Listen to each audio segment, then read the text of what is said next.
नमो नमः बच्चों। स्वागत है आप लोगों का सायन एजुकेशन सर्विस लिमिटेड पे। चलिए नेक्स्ट प्रॉब्लम पे। Particle is executing SHM about y equal to 0 along y-axis.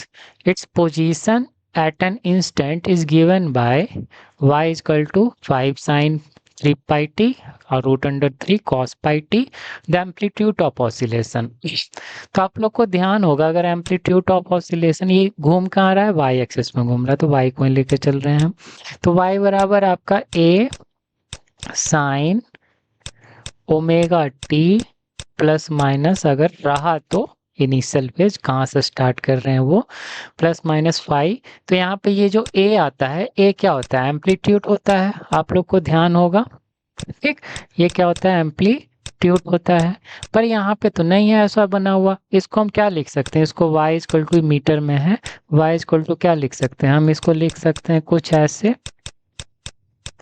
और 5 अंदर जाएगा तो आपका 5√3 कॉस 3 पाई टी। हम कुछ इसको ऐसे लिख सकते हैं। ठीक, तो रहना तो आपको इस ढंग से रहना चाहिए, है आपका ऐसा।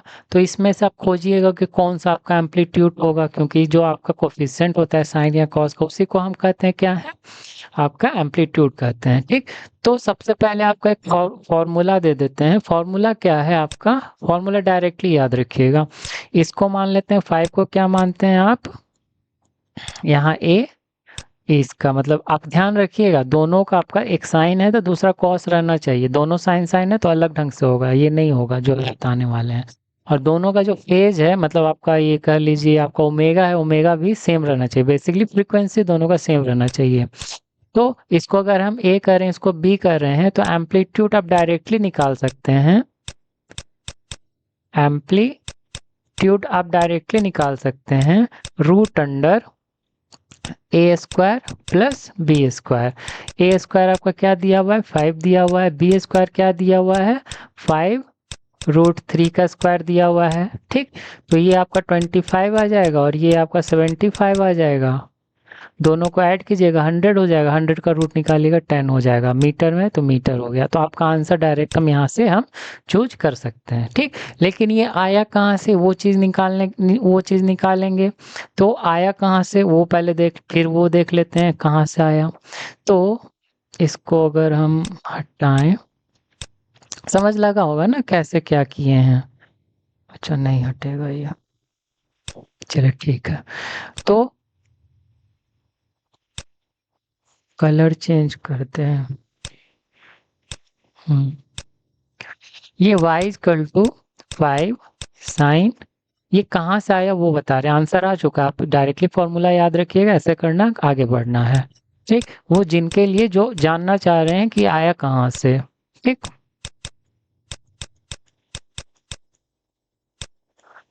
ये चीज हुआ।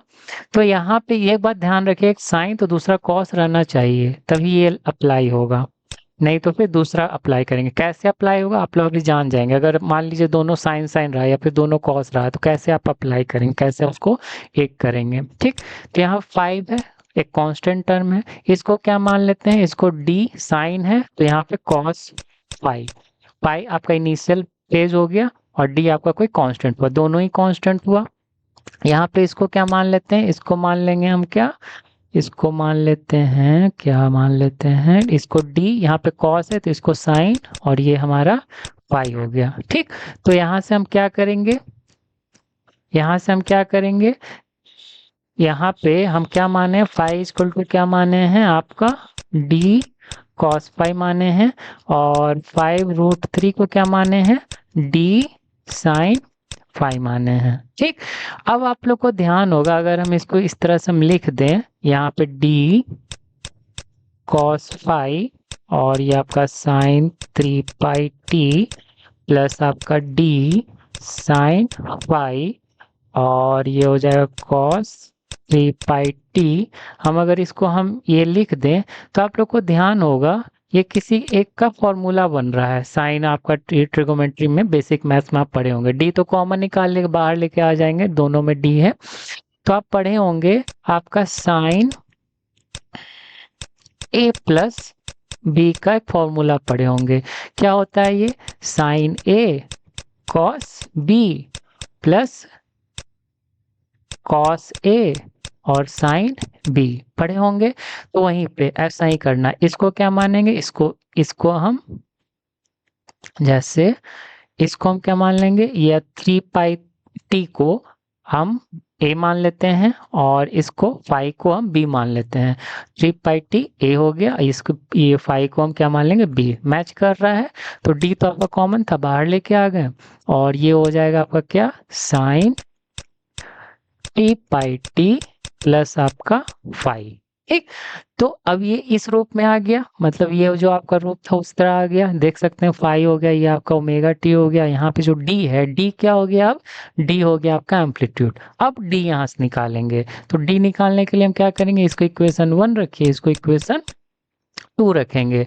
इक्वेशन 1 एंड 2 को क्या करेंगे, ऐड और स्क्वायर और ऐड, स्क्वायरिंग एंड एडिंग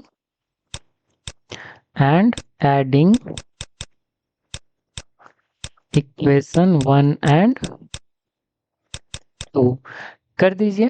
5 का स्क्वायर करेंगे, ऐड करेंगे किसके साथ, आपका 5√3 के साथ। यहाँ पे d का स्क्वायर होगा, यहाँ पे क्या हो जाएगा, cos स्क्वायर पाई, और ये आपका d का स्क्वायर होगा और क्या होगा, साइन स्क्वायर पाई। यहाँ से d स्क्वायर को कॉमन ले लेंगे, कॉमन लेंगे तो आपको क्या मिल जाएगा, cos स्क्वायर पाई, और ये हो जाएगा साइन स्क्वायर पाई। ठीक, इन दोनों का आपका क्या होता है, सम आपको ध्यान होगा 1 हो जाता है। ठीक, ये तो आपका 1 हो गया। अब यहाँ से ये चीज हम लेके चल रहे थे, तो 5 स्क्वायर 5 का स्क्वायर, और यही जो d है, d आपका इस साइड हम लेके आ जाएंगे, d को हम यहाँ पे रूट कर देंगे, तो 5 स्क्वायर और ये आपका 3√3 नहीं 5√3 का स्क्वायर हो जाएगा। तो यही चीज हमारा यहाँ पे आया था, तो आंसर क्या हो जाएगा, यहाँ से ये 10 आ जाएगा। तो डी आपका एम्पलीट्यूड 10 आ गया। क्लियर होगा ये चीज, तो मिलते हैं नेक्स्ट क्वेश्चन में। अगर आप लोगों को मेरा पढ़ाया हुआ अच्छा लगा so do like and subscribe.